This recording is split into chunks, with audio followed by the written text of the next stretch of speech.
What is going on, guys? We're back for the second part series here. Now, I just want to kind of catch up what we did last time. So last time we figured out all of our indicators. We figured out what settings they need to be on, and as well as what candles stick structure we need to be on. I know I barely mentioned this, but we need to make sure that we're on the Heikinashi candle stick structure. That's very important because it catches momentum. Now, remember, we did want to save it. So let me just go ahead and load up my chart layout. I'm going to go ahead and load it up right here. So the Sensei V2, that's just my personal one. I already have trades on there. I already have all my confirmations. And we're going to be covering them a little bit more today. Now, as far as the time frame that we want to focus on for the harmonic scanner, it is going to be the 30-minute time frame, the 1 hour, the 4 hour, and the daily time frame. So we're going to find out the more trades happen on the 30-minute because it's a lot quicker. We don't really want to use the 15 minutes so much just because it's so fast that the indicators are moving constantly. We can't really catch that many pips because the indicators don't really line up as efficiently. Now, let me actually go ahead and get my confirmations right here just so I can go ahead and show you my little tips and tricks, because I have these written down in an index card as far as my buying confirmations right here, my selling confirmations, and my little tips and tricks that I need to remind myself about, because obviously I'm still growing, I'm still learning, I'm still developing myself. So going into this, guys, on the 1 hour time frame, we actually caught a really good trade. And as far as the brokerage, it doesn't matter which broker you use. Personally, I use Hugo's Way. I use Hugo's Way on my MetaTrader 4, but I look at FX Choice because FX Choice and HOT Forex, they have more options to look through and find which trades you want to take most, or find which trades you want to take in general. Now let me actually go ahead and do this. Okay, cool. And then we're gonna, on the 1 hour time frame on FX Choice, there's this really cool trade idea that we ended up taking last Thursday. Today is the 14th, so like the 11th, the 10th, around there. Can't really give you an exact date, but we ended up taking this trade for a buy opportunity. Now I'll show you what the confirmations were there. Now, understand that when a new candle opens, it means two things. When a new candle opens, meaning at the end of the hour, at the end of the 30 minutes, or at the end of the 4 hour, what does that mean? It means that one, a new harmonic scanner, a new harmonic trade just popped up, or two, it confirms our previous confirmations as far as the setup that we were looking for. Now, going into our first confirmation when it comes into this, and you can actually double press on the indicators to find the one that you want to look at the most, or just kind of zoom in a little bit more. Now our first confirmation is going to be the turquoise and the red line. So we want to essentially trust the turquoise. I think that's how you spell turquoise. Now trust the turquoise. So if we're looking for buys, that means we want blue to cross above red. I mean, blue, which is just like turquoise, but I really don't know how to spell turquoise. I'm gonna be very honest with you guys, and I feel like I spelled that wrong, but we'll just copy and paste this. So buys is turquoise to cross above red, sells equals turquoise to cross below red. Now that is gonna be our first confirmation right here. Now, we need to figure out whether the harmonic scanner is in a buy or a sell. Now, something that's very simple, especially if you're very new to figuring out the harmonic scanner, is to figure out, is it calling a buy or is it calling a sell? Now, one thing that has helped me figure that out the most is to understand how the harmonic scanner works. We have 5 different points. We have an X, we have an A, we go back down to a B, up to a C, and then finally a D point. So we're only focusing right now on the D and the C point. Now let me go ahead and remove these circles. Now the D and the C point. So essentially, when the D point is below C point, that equals buys. When D is above C, that equals sells. Very simple like that. That is one thing that has helped me to really understand whether we are looking for buys or sells in the harmonics, because I'm pretty sure a lot of you may not really understand where as far as entry, TP, or even stop means. but this is something that has really helped me understand. So I'm actually going to go ahead and delete search right now. You are watching on the YouTube video, which means you can just go ahead and go back and rewatch that little section right there. Now, as far as the first indicator, so we're looking right at that entry right here, and the first thing that we're looking for is that turquoise because it's a biharmonic scanner. Why? Because if we see the C point, D is below C. So we're trusting the turquoise. So we want the turquoise line, which is this line right around here, which I'm gonna go ahead and grab real quick. And I'm gonna make sure that it is thick just so we can see it a little bit better. I'm not sure if you guys can see that too well. Let me see. And then let me actually right click visual order, bring to front. I think that might help.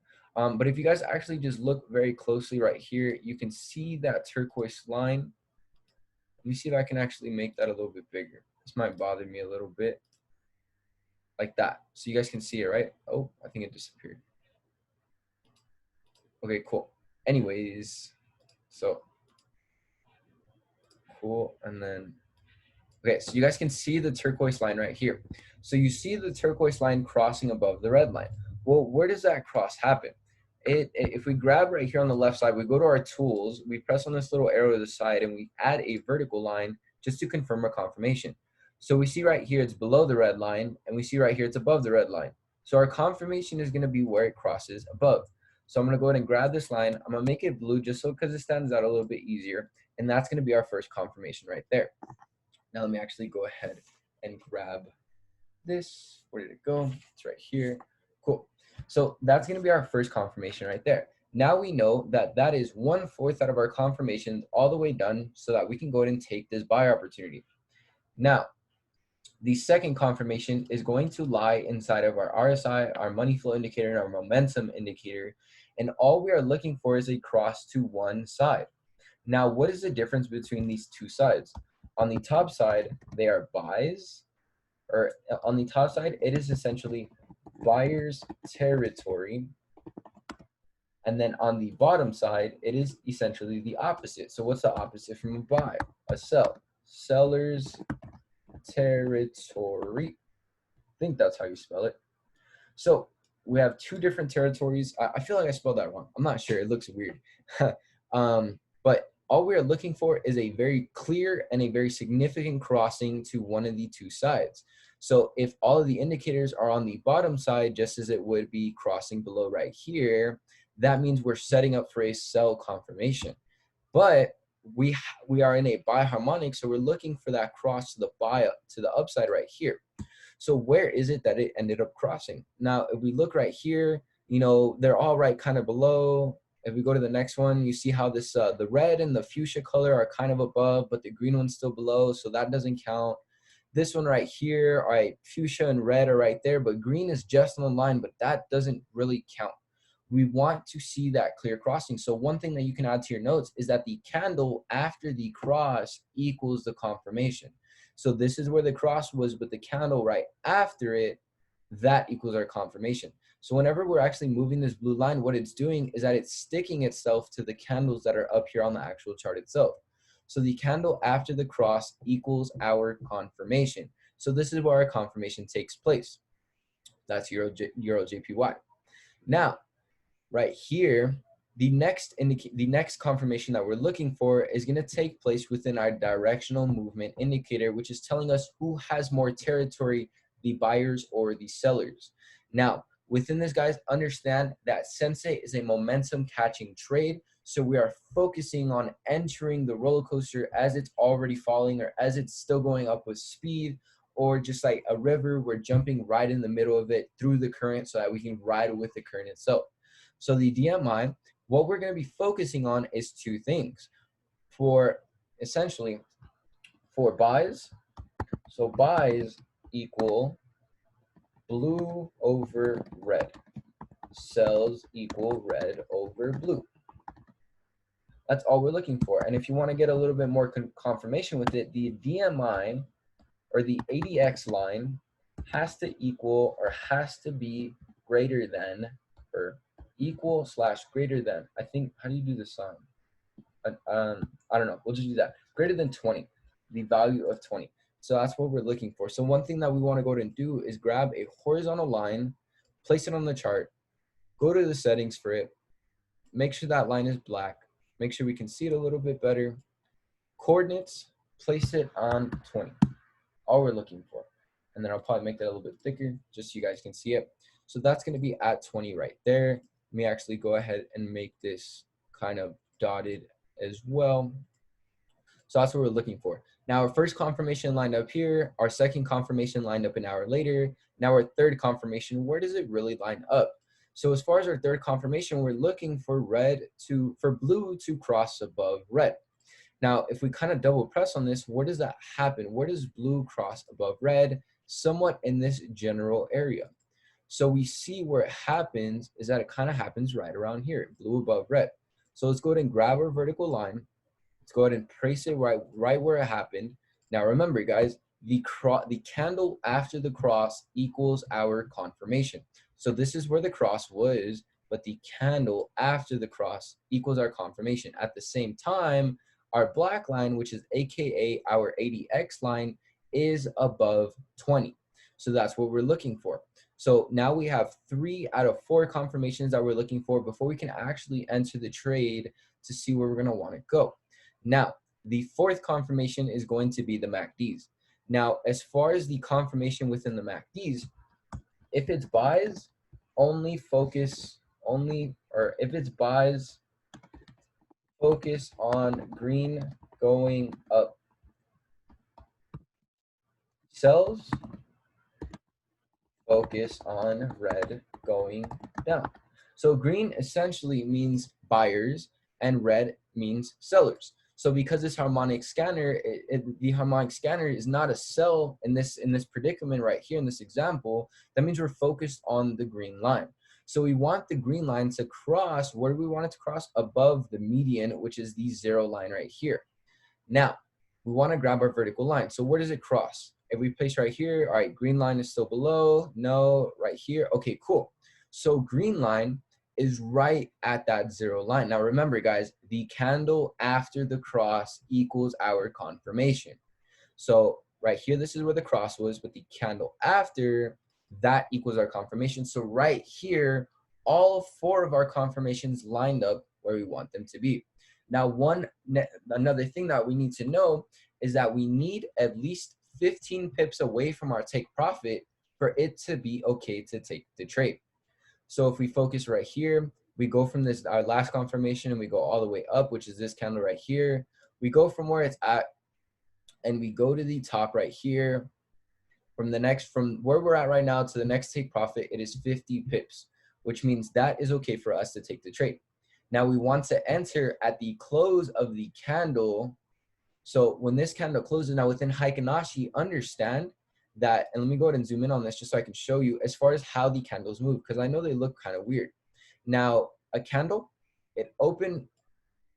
So this candle will focus. Let me go ahead and make my blue, or all right, just follow my mouse for a second. So this candle right here, we open right here, price fell.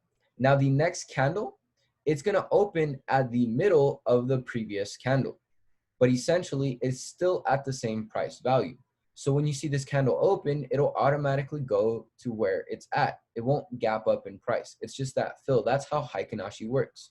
So you're going to notice how price will go up, and then the next candle will open at the middle of the previous candle, and then it goes up, middle of the previous candle, up, up, up, middle of the previous candle. So it's not really going up or down. The candles that crosses, whatever the case might be. So what I mean by this is that our entry point, where's our entry point? So our entry point, all of our confirmations lined up on this candle right here. What time was this? This was at 9 a.m. So Euro session was actually still in session. And one important thing is that you only want to trade pairs that are in session. So Euro JPY, which means you can trade this pair only if it's in London session or Tokyo session. So if London session is closed and Tokyo session is open, this pair is valid to trade. NZD JPY, both of those sessions open roughly around the same time. NZD USD, that might be a better pair to trade. Why? Because USD is open in the morning And then NZD, which is part of Sydney session, is open towards the afternoon. So you can place those trades throughout the day. Now, our entry is going to be right at about, let me go ahead and grab my little circle right here. What time is it? Cool. Let me go ahead and grab my circle right here. So our entry is going to be right there on that candle. Well, not our entry, but this is where our confirmation is. Now, because we are on the 1 hour time frame, we're going to enter right before the next candle opens. So we would end up entering roughly at this candle. So this one, you know, because it's an hour, we ended up, all our confirmations lined up at 9 a.m. right here. So that means at 9:59, 9:58 is when we would enter the trade because our confirmations lined up. And then we would enter off of this candle. And then what we would end up doing is having our take profit level be the next take profit inside the harmonic scanner. That's going to be our focus, because understand that we're not trying to shoot for half court shots. We're just trying to catch easy layups. We're not trying to catch the perfect entry. We're trying to ride momentum. You know, so we want to catch as many layups as we can rather than attempting to go the free throw shot. Because think about it this way. If we had 20 shots total, 10 half court, and 10 layups, I would end up making 10 out of 10 layups and maybe like 3 out of 10 half court shots. So those half court shots are pretty cool, but yo, I can catch way more layups, and that's what I'm aiming for. So this trade idea right here, we ended up hitting a take profit. We entered at the open of the next candle, which is at 10 p.m., which means we had 1 hour left for London session to close. The London session closes at 11 a.m. Mountain Standard Time, which means we could still take that trade. So we ended up hitting take profit right around 11. The 11 candle opens. Towards the end of it, we end up hitting our take profit in and out within that hour. Now, when it comes down to the stop loss, our stop loss, we can go with the traditional 40 pip stop loss. But realistically, because we are trading momentum, drawdown is almost surreal. It's not really there. So what you would want to do is move your stop loss in profit through time. Your stop loss is say you're up 15 pips in profit, move your stop loss to break even. Say you're up 30 pips in profit, move your stop loss to 15 pips. You're up 45 pips in profit, move your stop loss to 30 pips, because we're catching momentum. So we're going to see that ride going up. So we should just go up, up, up, up. If it starts coming down, if it starts coming down, say we're in that buy opportunity, starts coming down, we hit stop loss, but we're in profit. Now, for those that are new, as far as measuring pips, so there is this little measuring tool right here. So if I grab it and then I measure to where our take profit is, notice how that number says 470. Now that is 470 ticks, not 470 pips. So the way to calculate pips is for every 10 ticks is 1 pip. So 470 divided by 10, 47 pips. So right there is how we calculated our pip measurement. So that's going to be it as far as the confirmations when it really comes down to entering trades. Now it works the exact same way for the sell confirmations, just opposite. That's why we have the buyers and sellers territory. That's why I went over both different options. So I hope you guys gained some valuable information. Feel free to subscribe to my YouTube channel. I want to start posting, or I am going to start posting some different information as well. I have some lifestyle content that I'm going to be posting in the near future. As soon as we get out of quarantine, we start traveling again. But other than that, guys, I appreciate you. I hope you guys did learn something as far as the confirmations. Let's really start making some money, guys. One last thing, the best time for Sensei, as far as what I've been able to learn, is going to be Tuesday, Wednesday, and Thursday, all the way up until Friday, super early in the morning. That are the best days to trade as far as Sensei, because that's when there's more money inside these markets. But other than that, guys, I appreciate you guys for hopping on. Let's really get back to it. Let's really apply the notes that we took. Let's start making some profit, guys. See you guys later.